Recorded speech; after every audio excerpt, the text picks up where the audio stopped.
As expected, it's deserted. The sounds of the other clubs can only barely be heard as the sunlight why did I do that? Into the room from outside. Looking around the room, I notice a couple of empty easels propped up against the wall that I don't think they were there before. The art club must use this room as extra storage. Should I get the chess set out? Oh hell yeah, let's play some chess. Hanako's voice seems less tense than when she's directly addressing Lilly. Yes, I'll make the tea while you sort the pieces. Ah, I can do that for you if you'd like. She ponders the offer for a moment before smiling, confirming that I've made the right choice. Her face is remarkably easy to read. Very well, thank you. I don't know if I'm doing Lily's voice right. I'm trying to do it like a very well-mannered person, like, she slides her retracted... I don't know. If you don't like it, tell me and I'll just go back to my normal monotone drony voice. She slides her retracted cane into the handle of her bag and sets it against one of the table legs, before taking a seat opposite Hanako. As I prepare tea for the three of us, I can hear the small wooden pieces being set on the board. I wonder how good Lilly is at chess, given her circumstances. By the time I place the steaming teacups onto the table, Lilly and Hanako have already moved their first pieces as they...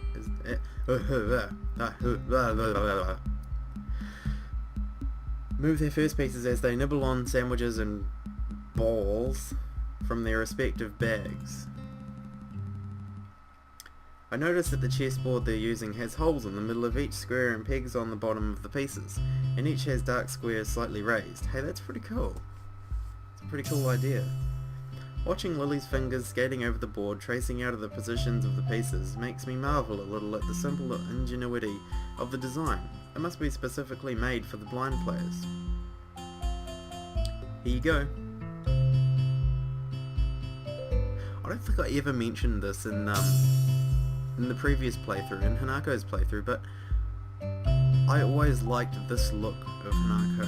It just, like, her eyes are wide open and she looks different from how she looks in every other part. I don't know, I've always really liked it. But enough talk about Hanako, this is all about Lilly. Hanako gives a small nod as I put down the cup next to her side of the board. Lily's hand ventures sideways slightly, so I gently place the cup, touching the tips of her fingers, a gesture she seems to appreciate. I'm losing my voice, I need a drink.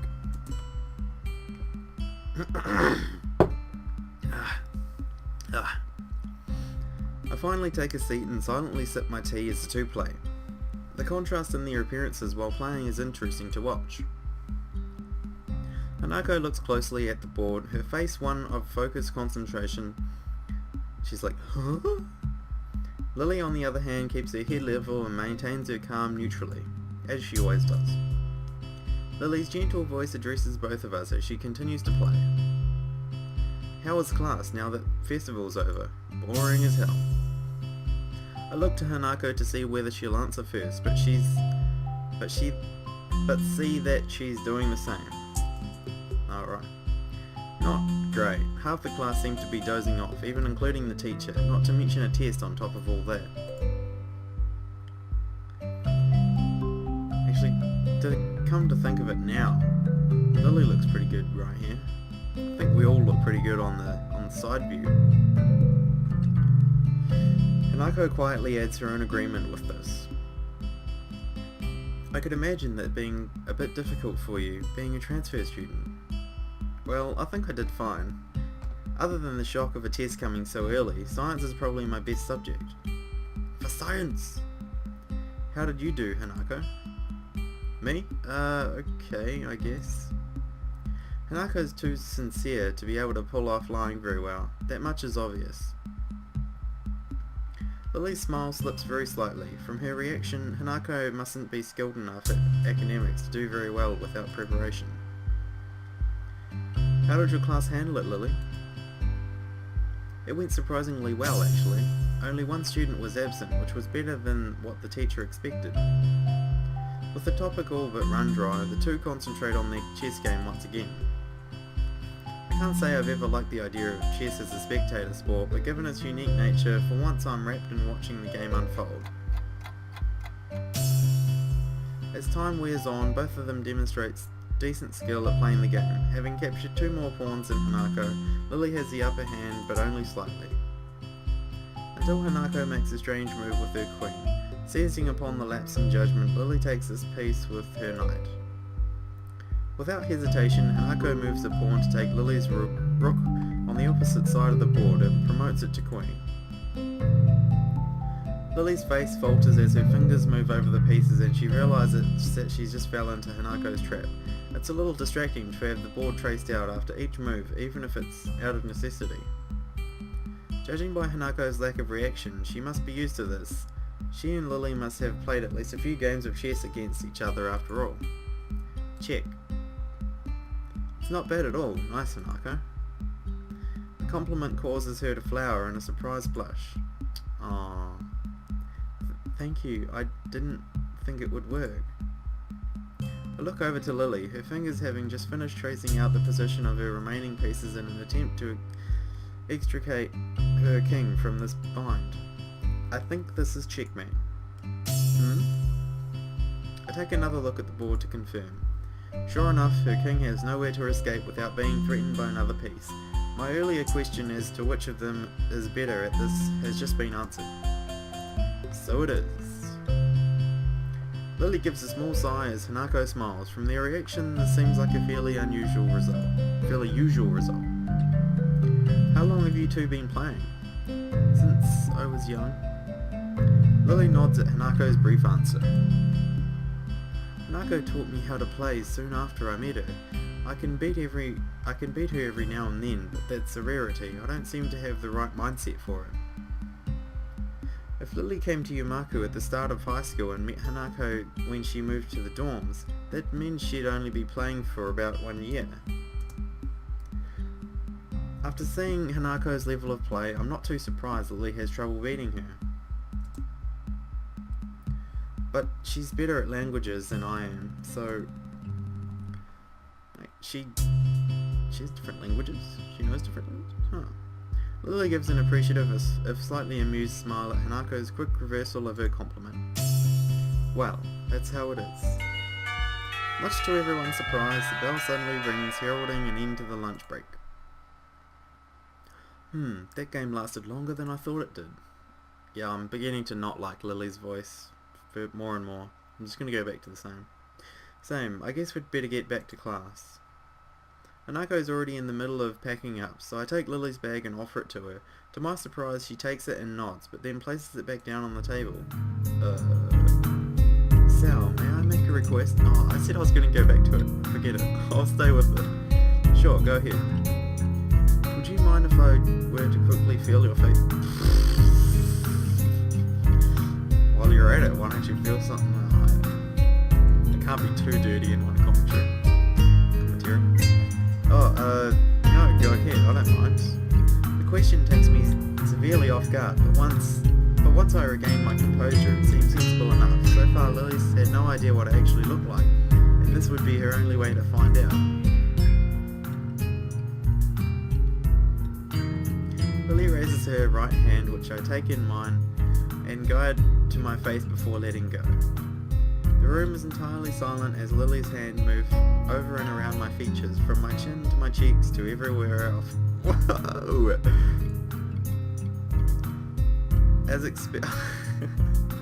Sorry.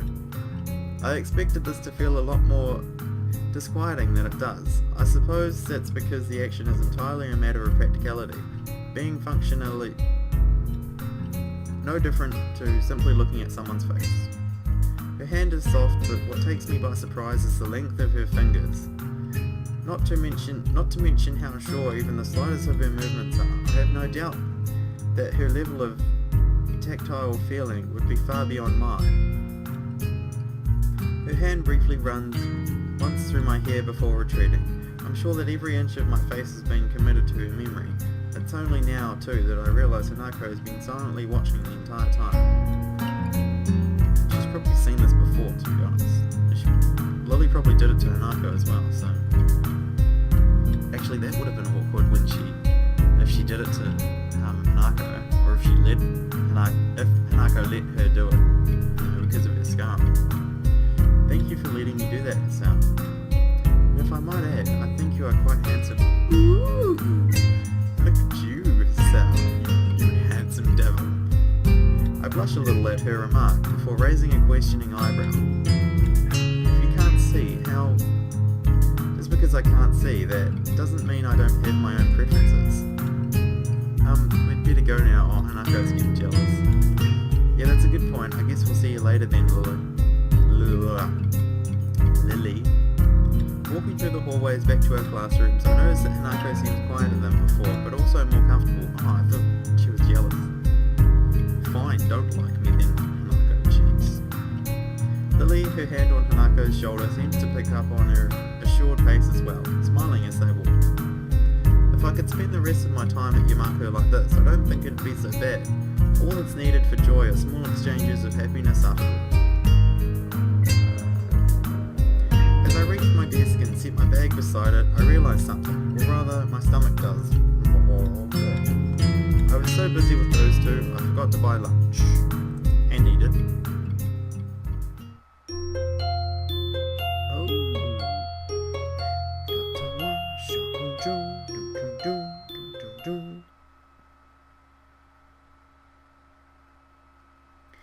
Saturday, my second most favourite day of the week. I'm guessing Friday is your first favourite. This is almost entirely due to the fact that it is the day with the second least amount of school, with the class ending at the beginning. Wait, you do school on Saturday? That's horrible. I feel sorry for you. Oh no, tell me we're not going to see Kenji. I open my door confidently, myself being more than confident of being able to get enjoyment out of the fine weather and shorter class lengths. Okay, hey, I haven't seen this before. I confidently stride down the hallway and down the stairs to the lobby of the male dorms. I confidently look behind me to see whose footsteps are approaching. You seem to be quite confident today, don't you, Hisao? I lose my confidence in this day being in charge. Oh, God, it's Kenji, isn't it? Oh, goddamn. Hey man, sup? Not much, I guess, just looking forward to the afternoon. You? He wraps an arm around my slumped shoulders far too comfortably. Something's up. Let's step outside, shall we? Oh, God. I was just about to before you stopped me. Oh, this is not good. He doesn't take my reaction to his theatrics well. Ignoring him, I walk outside and start down the steps. It doesn't take too long for him to catch up with me again. I wonder if he wants money or to rant about another conspiracy. Maybe both. I've got a bone to pick with you. Uh-huh. It's about that blonde. You know who I'm talking about. Conspiracy it is. For a moment I contemplate feigning ignorance, but I realise this will go quicker if I just let him get it all out. Lilly? The one from your class?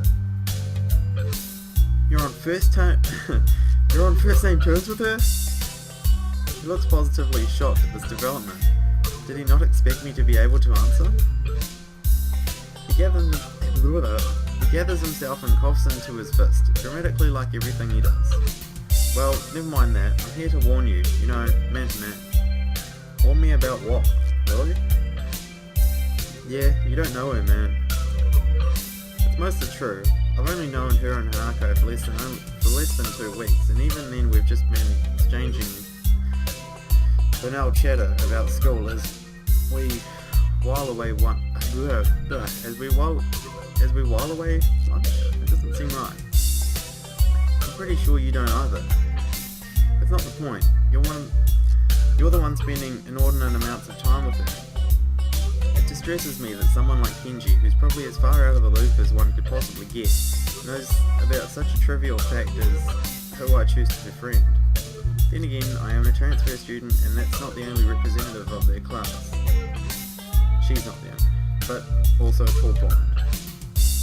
Maybe I should appreciate this ranting as a warning that the rumour mill exists in the school, and that I'm firmly within it.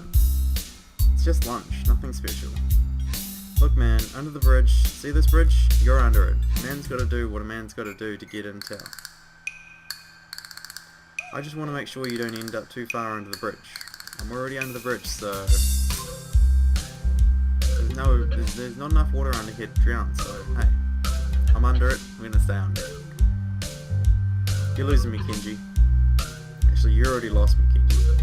That's okay, lots of people get lost, that's why I'm here to help. Oh god. Oh, why are we still with Kenji?